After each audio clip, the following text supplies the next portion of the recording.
last question. The red question. Oh, the red question. This is massive, and I'm glad that you picked it last. How would you sum up New Day 2019?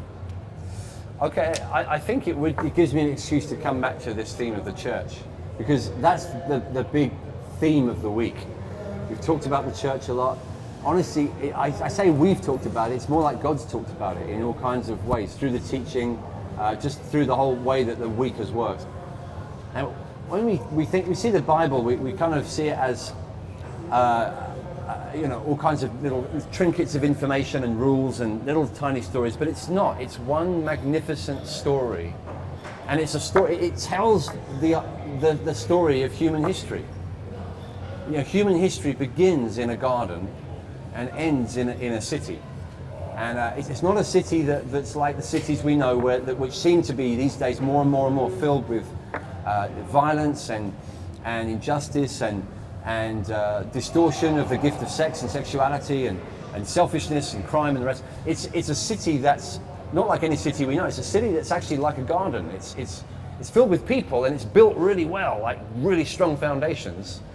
But it's a garden in the sense that it's filled with life and color and diversity and sanctuary and safety, and Jesus is there, God walking amongst his people. That's what the Bible describes as in the last page of what the future of human history is. And it's this vision for a kind of city that preoccupies God from the early part of the Bible to the end. This vision of a city that it's God's dream. It's God's kind of urban dream. And through history, there have been people who had their great dreams, and sometimes they share them. They get up on platforms and they say, like Dr. King, they say, I have a dream, and whole generations catch it. But you need to know that God has his dream. God's dream isn't going to fade. It's his dream. We have dreams that people here on this campsite probably dreamt of winning X Factor or getting on to multiple thousands of Instagram followers or whatever. Their dreams fade. If you dream to be an astronaut or a footballer, you're probably going to see that dream fade. God's dream will never fade, even though it fades for us. When we talk about the church, for most people at Newday, initially that's not a dream. That's a miserable option. That's like, who cares about? I like Newday. I don't like the church. For Jesus, it's a dream that will never fade. He is not giving up on his church. He will not quit his passion for his church. She's his bride, and he loves her, and he's laid his life down for her, and he's now praying for her perfection. He's going to see that she becomes radiant. And so there's nothing more important happening on planet Earth now than this dream that Jesus is sharing with us. He's saying, I want you to be in on it, I want you to be part of it, I want you to spread it, I want my garden city to fill the earth.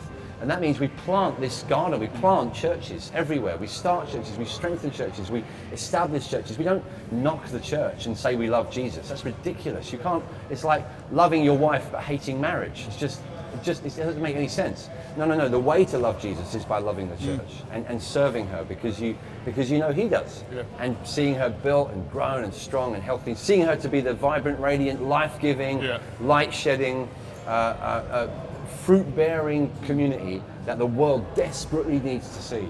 And if that's not what New Day is about, New Day is about nothing. That's what we're here for. That's what 2019 has been about, especially. But in a way, it's what it is every year. Brilliant. Thanks, Joel. Thank you so much for your time. Thank you, everybody, for tuning in. Thank you. Please like and subscribe this video and stay in touch for more content from NewdayTV. NewdayTV. See you later.